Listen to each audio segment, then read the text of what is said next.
Bangkok et il fait très chaud. Aujourd'hui, Travel Plugin interviewe Kevin du blog Good Morning Vietnam. Kevin voyage et travaille essentiellement entre l'Asie et la France. C'est un vrai entrepreneur en mouvement. Nous allons parler de ses blogs et de ses voyages, comment il gagne de l'argent grâce à ses blogs, ses objectifs sur le moyen terme et sur le long terme. Et enfin, il va nous donner un conseil précieux pour tous ceux qui souhaitent se lancer dans la même activité. Bonjour Kevin, comment ça va? Bonjour, ça va bien et toi? Très bien. Donc pour commencer, ma première question, pourquoi l'Asie? Je me suis retrouvé en fait à aller en Thaïlande, c'était en 2007 suite à un stage en fait en boxe. Donc c'est là que j'ai découvert l'Asie. Et la deuxième fois c'était en 2010 suite à un stage en réflexologie où j'ai été prendre des cours au Vietnam. Donc c'est de là où j'ai vraiment découvert l'Asie, où j'ai apprécié en fait et j'avais envie d'y retourner. D'accord. Et quelles études as-tu fait? Qu'est-ce qui t'a amené vers ce travail de blogueur voyageur? En fait j'ai commencé, j'avais une licence en fac de sport. Voilà, après j'ai enchaîné sur les études en réflexologie. Donc après mes voyages en fait je me suis dit qu'est-ce qui pourrait faire en sorte que je puisse et voyager et gagner ma vie. Et si c'était pour monter un cabinet en réflexologie ou travailler en tant que prof de sport, il y avait avec 5 semaines de vacances, c'était impossible. Donc c'est de là où j'ai commencé à chercher des solutions pour pouvoir travailler sur internet. Et qu'est-ce que tu as fait comme travail juste avant de commencer ce premier blog? Alors en parallèle, j'avais un travail où en fait, un job alimentaire où je travaillais dans la vente en téléphonie. Donc voilà, si vous veniez prendre un abonnement téléphonique, c'était moi qui vous le vendais. D'accord. J'ai fait le même métier aussi à une époque. Comment as-tu acquis les connaissances pour devenir blogueur en marketing, en écriture? J'ai pris mon PC, j'ai ouvert internet et j'ai regardé. J'ai tapé sur Google comment gagner de l'argent par internet, donc on est tombé comme tout le monde sur la plupart des sites qui vous en parlent. Et il y avait quelques blogs qui sortaient du lot, donc j'ai commencé à les suivre. J'ai fait sur le tas, j'ai testé sur mon blog, ça marchait pas, j'ai un peu galéré au début. Et par la suite, j'ai investi dans certaines formations pour pouvoir, on va dire, donner un coup de fouet à tout ça. D'accord, et donc tu as un premier blog Good Morning Vietnam et tu en as créé plusieurs? Oui, donc en fin de compte, le premier était Good Morning Vietnam, donc essentiellement basé sur le Vietnam. Après, j'ai voulu diversifier, donc sur le voyage en général, donc j'ai créé Destination Voyage. Et puis maintenant, j'en suis à 9, à peu près. Et tu travailles seul? Oui, je travaille seul, donc c'est pas évident pour gérer les 9 blogs. Sur les 9, il n'y en a vraiment que 6 qui sont en marche et vraiment 2 sur lesquels je peux monétiser. Donc ça demande beaucoup de travail et c'est vrai qu'en étant seul, c'est pas forcément évident tous les jours. Quelles sont les compétences d'un blogueur pro pour toi? Alors un blogueur pro, surtout si en plus il voyage comme moi ou comme ceux qui nous regardent, je pense que c'est l'organisation.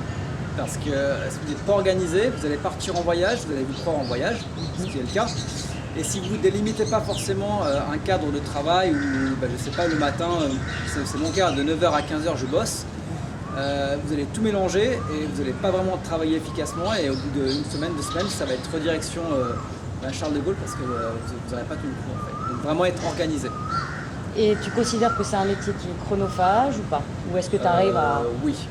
C'est vraiment un métier très chronophage entre la rédaction d'articles, le référencement, la recherche d'annonceurs et on y passe beaucoup de temps. Concernant le web marketing, est-ce que tu considères que le web marketing est indispensable à ce métier? Alors je pense que ça va dépendre de la façon dont on va monétiser un blog.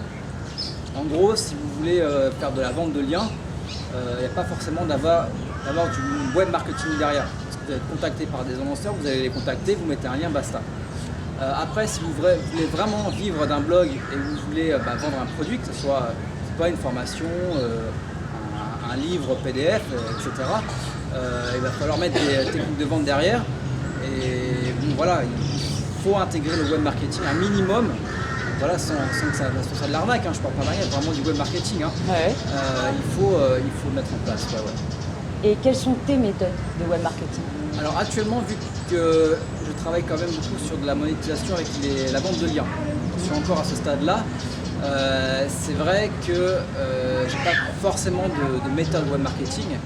Après, là je suis sur le projet de vente d'un guide sur le Vietnam justement. Donc là, il va y avoir tout un processus au niveau de la communication que je vais mettre autour et au niveau de la vente.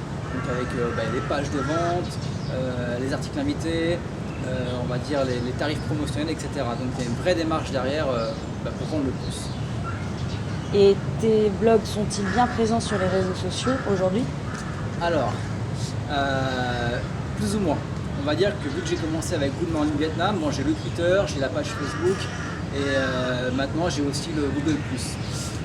Après sur 6 blogs, gérer un compte Facebook et un compte Twitter par blog, pour moi c'est impossible au niveau du temps. Donc on va dire que sur tous les blogs que j'ai, il y en a vraiment 2 qui sont présents sur les réseaux sociaux. D'accord. Et est-ce que ça t'arrive de vendre tes compétences à d'autres entreprises ou même à d'autres blogueurs professionnels? Non, pas pour le moment. Pas pour le moment. Est-ce que tu as réalisé un business plan avant de créer tous ces blogs? Alors j'ai pas réalisé un business plan à proprement dit, en fin de compte je me suis mis des objectifs. C'est-à-dire que je me suis dit dans X mois je voulais gagner temps.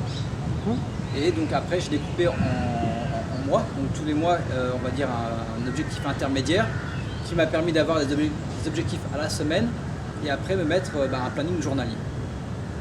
Et tu gagnes combien grâce à tous ces blogs, enfin l'ensemble? Alors là, avec mes blogs uniquement sur Good Morning Vietnam et Destination Voyage, on va dire les 2 intégrés, j'en suis en moyenne à 1 500 € de chiffre d'affaires par mois. Et quelle est la technique de monétisation qui t'a le plus rapporté jusqu'à aujourd'hui? Actuellement, c'est la vente de liens. La vente de liens, d'accord. Quels sont tes objectifs sur 3 ans, 1 an, enfin sur le long terme? Les objectifs, le premier ça va être de stabiliser l'activité. Donc pour ça je vais quand même diversifier mes sources de revenus, donc je vais avoir toujours la vente de liens. Je vais mettre en place, j'ai des partenariats avec certaines agences de voyage, de location d'appartements pour le Vietnam. Le guide qui va sortir. Et donc l'objectif principal ça va être de gagner, on va dire 2 000 € de chiffre d'affaires et que ce soit stable sur les mois. Voilà, pour être sûr que le mois prochain j'aurai au moins 2 000 € parce que c'est vrai qu'avec la vente de liens on ne sait jamais vraiment qu'est-ce qui va tomber le mois suivant. D'accord, donc on voit une réelle volonté d'organisation et puis en plus ce sont de beaux objectifs en tout cas. Ouais, il faut absolument être organisé, sinon on part dans tous les sens. C'est vrai, c'est vrai. C'est ce qui m'est un petit peu arrivé au début. Quels sont les blogueurs qui ont mieux réussi selon toi, les blogueurs voyageurs? Alors je pense, je ne connais pas personnellement, mais je pense que tout le monde doit le connaître dans le milieu, c'est Fabrice de l'Instinct Voyageur, donc, qui vit de ses blogs, d'après ce qu'il dit. Donc il a déjà créé 2 produits il me semble, plus ses ventes de liens, donc c'est quand même pas mal. Donc, sur ses articles il dit qu'il est en voyage et grâce à ses blogs, donc je pense que c'est quelqu'un qui a réussi.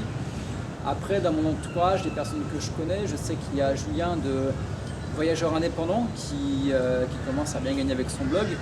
Et il y a aussi Benjamin de Partir Voyager qui a lancé justement son livre Le Voyage d'Oscar qui récapitule son tour d'Australie en fait. Oui, j'en ai entendu parler également, j'ai même été un petit peu en contact avec lui. Est-ce qu'aujourd'hui travailler dans un bureau te dérangerait? Pas forcément, en fin de compte ce qui va me déranger c'est d'avoir un boss. C'est vrai que le fait d'être entrepreneur, c'est ce qu'on peut dire le mot, te retrouver après en situation d'employé, je pense que ça fait bizarre. Après, l'avantage, c'est que je vais pouvoir travailler pour le plaisir quand je veux. Par exemple, tu vois, cet été, je vais faire animateur dans le camping parce que j'ai envie. Voilà. C'est ça l'atout en fin de compte, c'est ça qui est intéressant. Et tu arriveras à combiner les 2 travaux? Enfin, tu vas continuer à faire vivre tes blogs pendant ce temps Je vais planifier et organiser pour ne pas avoir à travailler énormément sur mes blogs. Parce que c'est vrai que c'est pas évident les 2 à gérer, surtout avec un blog déjà c'est dur, alors avec 9 blogs il faut que j'anticipe avant. D'accord. Est-ce que tu comptes vivre toute ta vie à l'étranger ou continuer à faire des allers-retours tels que tu fais aujourd'hui? Alors je pense actuellement, après ça peut changer d'ici 1 an ou 2 ans, je suis quelqu'un qui a la bougeotte, j'aime pas forcément rester au même endroit pour rien en fait, j'aime bien avoir un objectif, je vais en Thaïlande pour faire ça, je vais au Vietnam pour faire ça, je rentre en France parce que j'ai ça à faire et j'aime quand ça change, quand on va s'adapter, quand on va faire de nouvelles choses. Donc rester au même endroit 1 an, je pense que c'est pas possible pour moi actuellement. Alors quel est le conseil que tu donnes à une personne qui a envie de devenir un vrai blogueur voyageur indépendant? Le conseil, il y en aurait pas mal, je vais en choisir quelques-uns que j'ai en tête. Donc je pense que la première chose à faire, c'est de commencer tout de suite en fait, de ne pas perdre de temps. Parce que on appelle ce qu'on a la procrastination, si je me souviens bien. Donc voilà, il faut commencer de suite. Et après, je suis en train de lire un très bon bouquin, Réfléchissez et devenez riche de Napoléon Hill, qui disait fixez-vous un objectif, dites-vous quand est-ce que vous voulez réaliser cet objectif, qu'est-ce que vous êtes prêt à faire pour atteindre cet objectif et faites un plan en conséquence. Voilà, je pense que ces conseils-là sont vraiment à appliquer à la lettre. Exactement. Eh bien, merci beaucoup. On en a terminé. Merci à toi. Au revoir. À bientôt. À bientôt.